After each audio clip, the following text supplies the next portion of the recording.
Welcome to everyone who has joined us today. I'm pleased for the opportunity to present to you UNCTAD's work to develop better data for gender-inclusive trade policy jointly with partners and pioneering countries. UNCTAD started to work on gender in trade statistics soon after the signing of the Buenos Aires Declaration on Women and Trade. It was actually thanks to Simonetta Zarilli, our colleague who approached UNCTAD's statistics branch, flagging the urgent need for data for trade policy. Countries were committed to advancing women's empowerment in trade, but did not really have the data to guide them through. So our aim is really to get the facts straight for a more efficient, inclusive trade policy, starting from reusing existing government data and by building statistical capacity in countries. So we have a short video for you to explain our approach. Without further delay, let's start by watching the video on better data for trade policy. Gender gaps and biases persist in all spheres of life. Yet, data are not systematically collected and produced to understand them, especially in the areas of economics and trade. Lack of data can lead to misguided policy measures or unintended impacts. It may reinforce gender biases and stereotypes. Lack of data can keep a debate closed and prevent new perspectives. We must invest in gender data if we're committed to fostering an equal world through inclusive policies. Our research shows that better gender equality in firm ownership and management levels can contribute to women's economic empowerment. For example, in Georgia, women-owned trading businesses employ more women and experience a lower gender pay gap than their counterparts. In the European Union, export-intensive sectors typically provide higher salaries, but unfortunately also a higher gender pay gap. Trade policymakers in Chile regularly use data about the participation of women-led companies in exports to adjust training. These examples demonstrate the value of data. For instance, having more women with management and ownership positions in a trading business could help reduce the gender wage gap. Meanwhile, participation in international trade may increase incomes, but also reduce gender-equal employment and pay without accompanying policy interventions. Statistical offices around the globe are striving to develop their data infrastructure to allow for more agile responses to emerging and increasingly complex data needs. A new UNCTAD-led project helps countries link national statistical data to assess gender in trade, by identifying data from firms that participate in trade and linking this data to the education, employment, and earnings data of their employees, managers, and owners. It uses existing data collected by statistical authorities on international trade, education, the participation of women and men in the economy and labor force, and data on their incomes and roles in society. Based on a conceptual framework developed by UNCTAD, national statistical offices can map existing data against trade policy data needs. Preliminary findings of the project show that linking existing microdata provides an accurate and sustainable way forward to inform trade policy. Data linking is also a cost-effective alternative to developing new single-use case surveys. UNCTAD collaborates with many international organizations, such as the European Commission, the UN Economic Commission for Africa, the UN Economic Commission for Europe, UN Women, and countries like Canada, Finland, Georgia, and many other pilot and pioneering countries. In addition to providing better data in the national context, this work aims to identify a core set of gender and trade indicators to facilitate international comparability. UNCTAD is developing guidance on how to fill this data gap, starting with data reuse. With more and better data, we can make a valuable contribution to generation equality. So that was a brief presentation of what we try to do here in UNCTAD Statistics. As mentioned on the video, we work in partnership and collaboration with international organizations and countries. Currently, we lead a capacity building project with the UN Economic Commissions in both Africa and Europe, and work together with the pilot countries from both regions.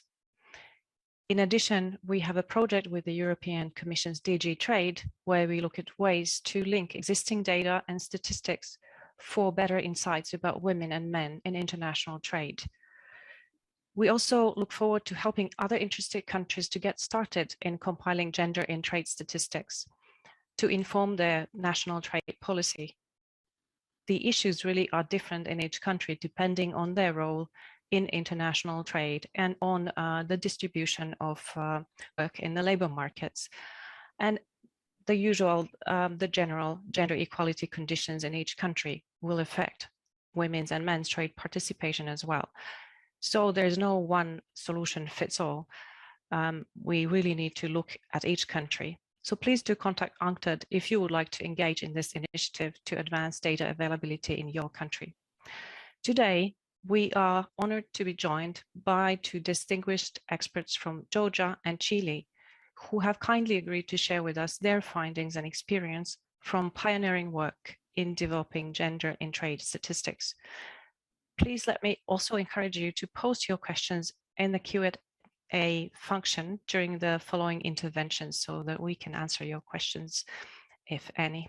First, I'd like to welcome Ms. Lia Zebisauri, Deputy Executive Director of Geostat, the National Statistical Office of Georgia. Georgia is one of the pilot countries in our joint project, and the first results of this project just came out in Georgia. So you will hear Leah talk about very fresh recent findings of their pilot. Leah, you have the floor, please. Thank you, Anu. Good evening, everybody. And before I start my presentation, I would like to express my sincere appreciation to the UNICE and to the UNCTAD, namely to Mr. Andres Wikat and Anu Pertola for this opportunity, choosing Georgia as a pilot country in this very interesting initiative, and for their leadership in guiding this project. Oh, sorry, I will share my screen. Do you see it? Is it okay? Yes. Okay. Thank you.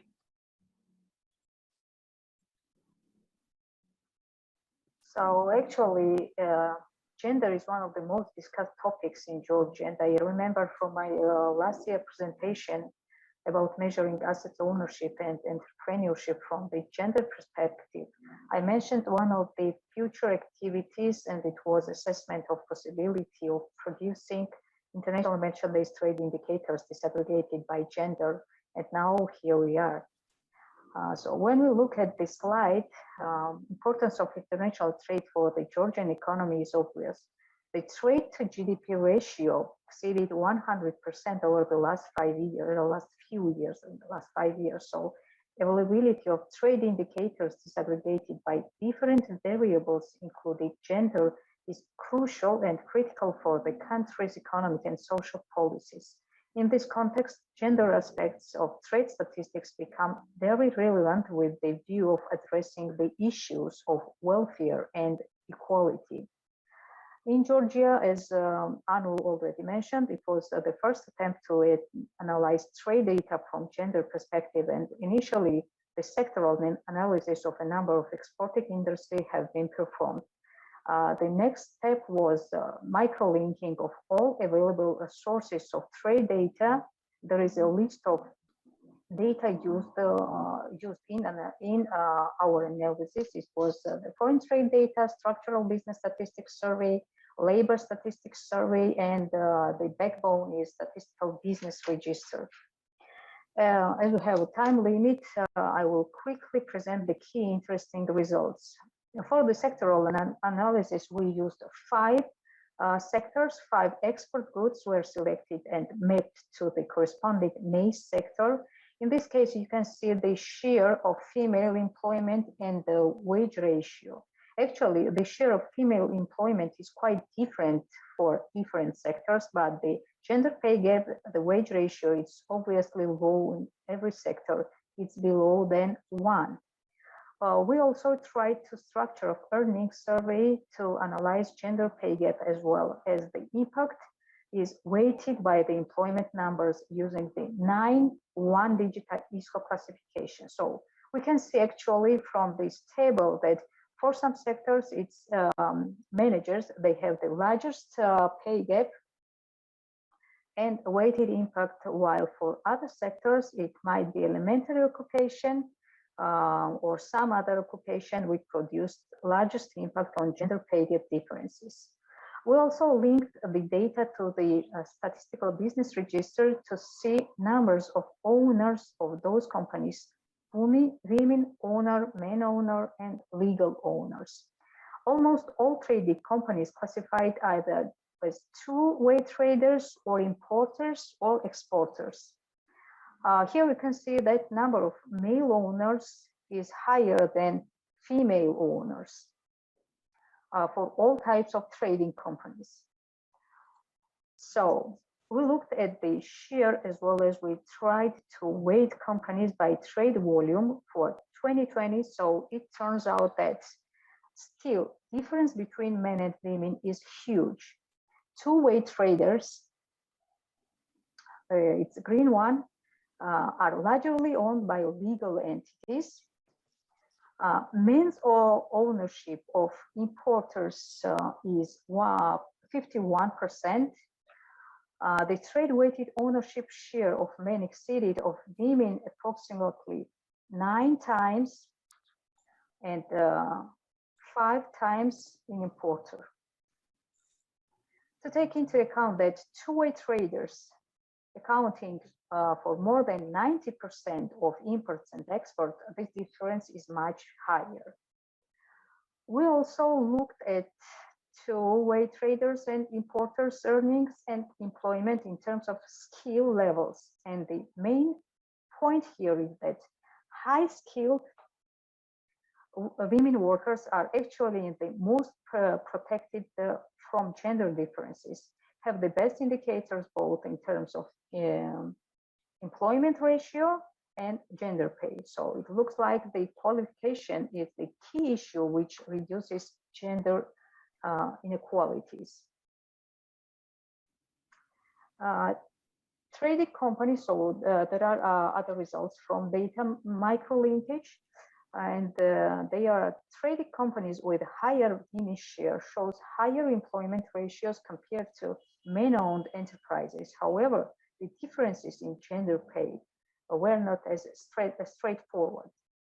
Two-way traders with 100% of Georgian ownership showed employment and wage ratios more favorable to women than traders with foreign or joint ownership.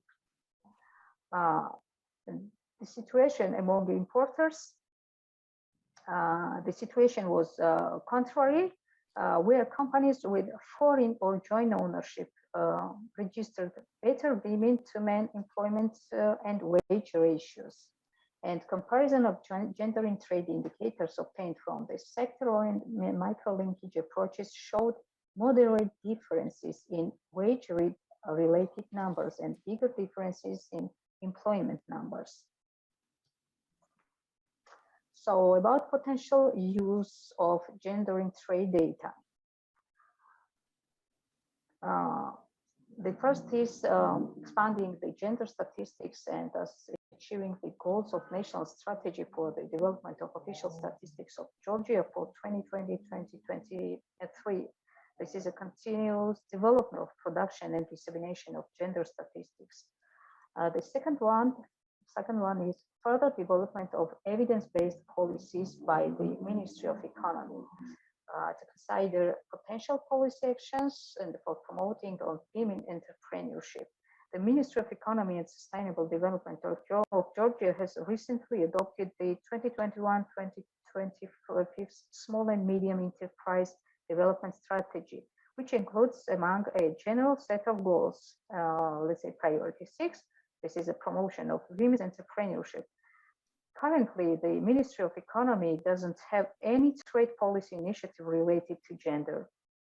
Gender in trade data also can be used to consider, as we can say, for promotion potential policy actions.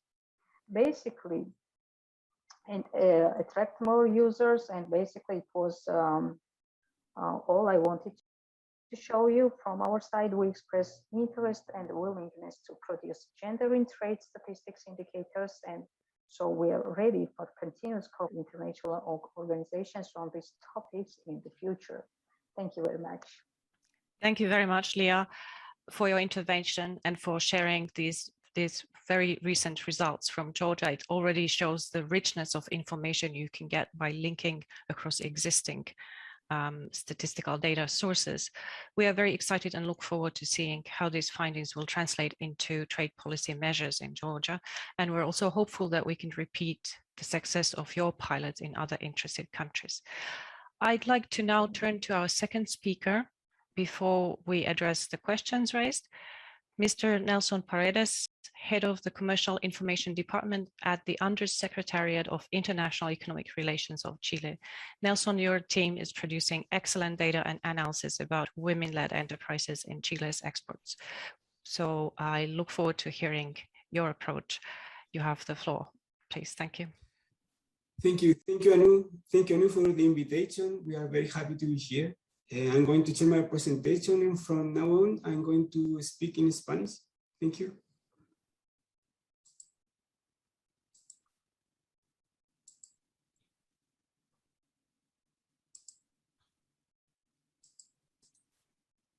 Can you see it? Yeah. Yes. Okay. Buenos días. Muchas gracias por la invitación a participar y compartir nuestra experiencia en la elaboración de estudios sobre la participación de las empresas lideradas por mujeres en las exportaciones chilenas. Primero, revisar dónde comienza la necesidad de contar con cifras y un mayor conocimiento sobre la participación de las mujeres en las exportaciones chilenas. Hace 5 años nuestro país presenció 2 grandes eventos en asuntos de género y comercio. El primero fue la firma del Tratado de Libre Comercio entre Chile y Uruguay, que fue el primer acuerdo de libre comercio en el mundo que incluyó un capítulo específico sobre asuntos de género y comercio. Y al año siguiente, Chile fue sede del tercer foro de mujeres empresarias de la Alianza del Pacífico. En ambos casos se buscaba aumentar la participación de las empresas chilenas lideradas por mujeres. Entonces nuestra meta fue encontrar a las empresas exportadoras lideradas por mujeres. Queríamos determinar una realidad de baja inclusión de las mujeres en las exportaciones que solo percibíamos por intuición. En ese momento no teníamos un número que fuera nuestro punto de partida. Es decir, queríamos cambiar una realidad de baja inclusión, pero no sabíamos cuán baja era. Entonces teníamos que salir a buscar este número. Fue así como nos empezamos a hacer preguntas y queríamos saber acerca de estas empresas, cuántas eran, qué productos se exportaban o qué servicios exportaban, a qué mercados se exportan, se utiliza la red de acuerdos de libre comercio que tiene Chile, desde qué regiones exportan, cuál es el tamaño de la empresa y cuánto empleo generan. Al inicio de la investigación nos encontramos con 3 grandes problemas. Primero, tenemos bastantes cifras de comercio exterior, pero no siempre están desagregadas por géneros. A la fecha, muy pocos organismos públicos han incorporado la perspectiva de género en sus sistemas de gestión. Y debido a compromisos de secreto estadístico, es muy difícil compartir cifras desagregadas por género entre los distintos organismos del gobierno. Sin embargo, a pesar de todos los inconvenientes iniciales, logramos establecer 3 alianzas estratégicas para nosotros que nos permitieron contar con estadísticas de exportación abiertas por género. Desde el Servicio Nacional de Impuestos Internos recibimos información sobre el tamaño de la empresa, la cantidad de los trabajadores y la ubicación dentro del país. Desde ProChile, que es nuestro organismo de promoción de exportaciones, obtuvimos a las empresas lideradas por mujeres y si tenían el cargo de dueña, la socia, fundadora, gerenta o directora de la empresa. Esto fue muy importante para nosotros. ProChile además tiene el programa llamado Mujer Exporta, que ofrece apoyo para mejorar los planes de negocio y exportación de las empresas lideradas por mujeres.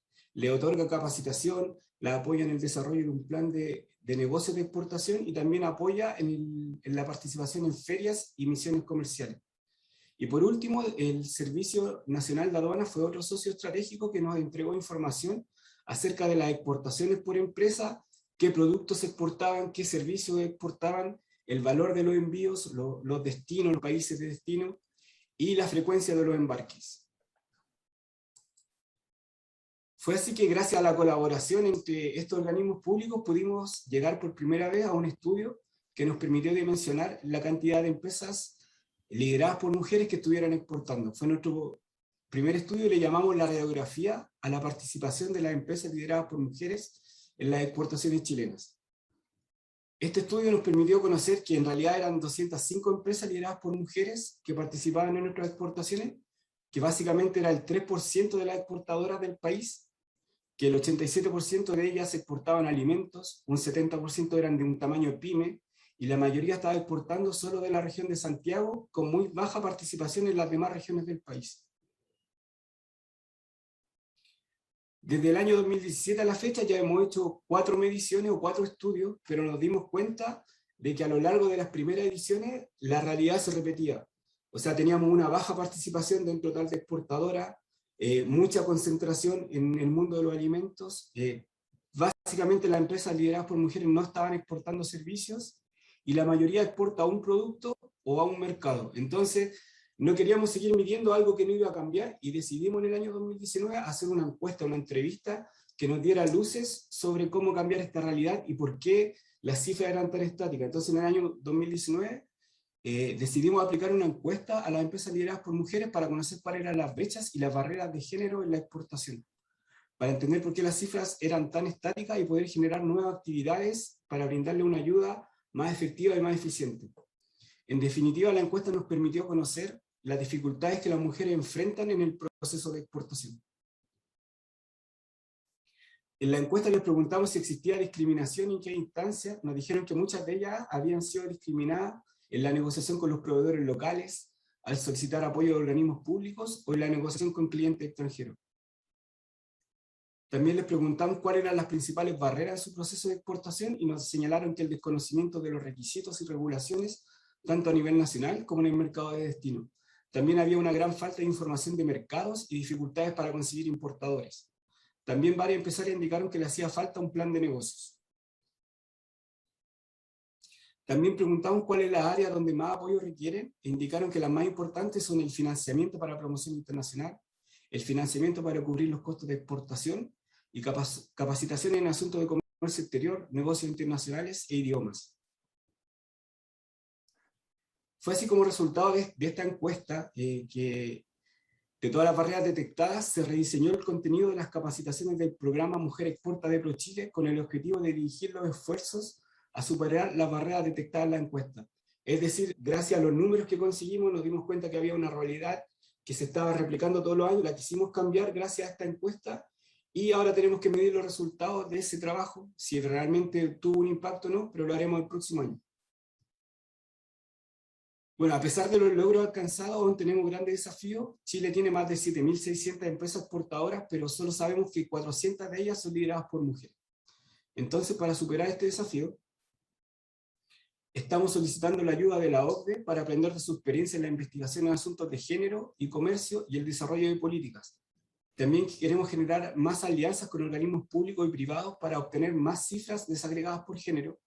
Y también queremos desarrollar nuevos indicadores para incluir a los pueblos originarios, a las mujeres inmigrantes y tener un enfoque más enfocado en las trabajadoras. Esto quiere decir que más allá de las cifras de empresas lideradas por mujeres, queremos saber cuando una empresa llega a un puesto tan alto, o sea, cuando una mujer llega a un puesto tan alto en una empresa, si hay un cambio para el resto de las mujeres. Si realmente una mujer liderando una empresa contrata más mujeres en general, paga mejores sueldos, contrata mujeres con mayor nivel de estudios, son empresas más innovadoras.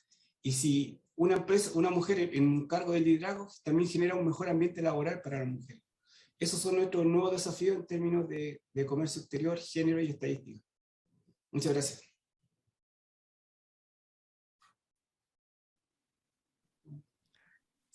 Thank you very much, Nelson, for the very insightful presentation.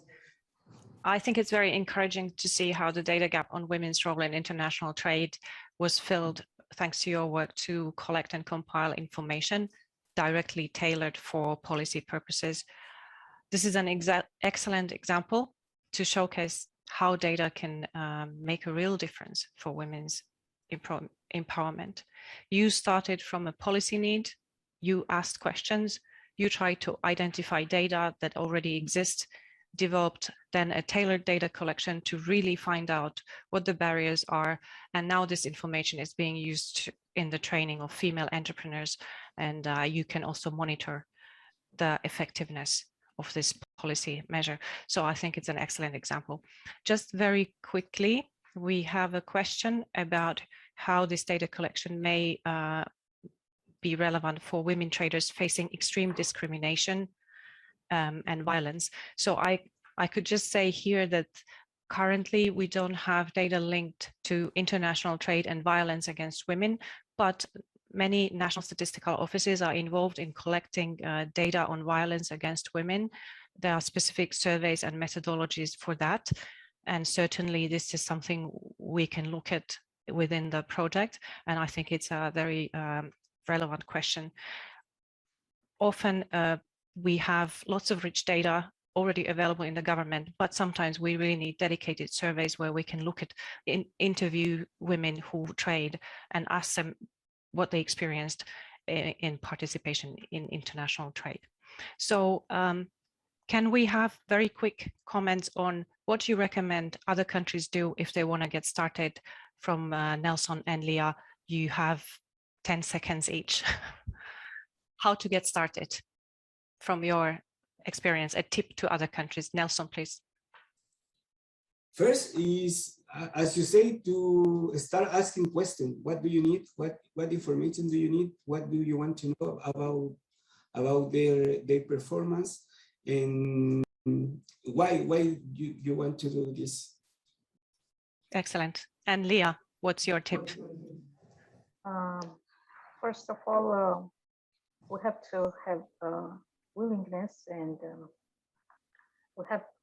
we need to have micro data from customs authorities. Without that data, we cannot link the trade data with other data from other surveys, and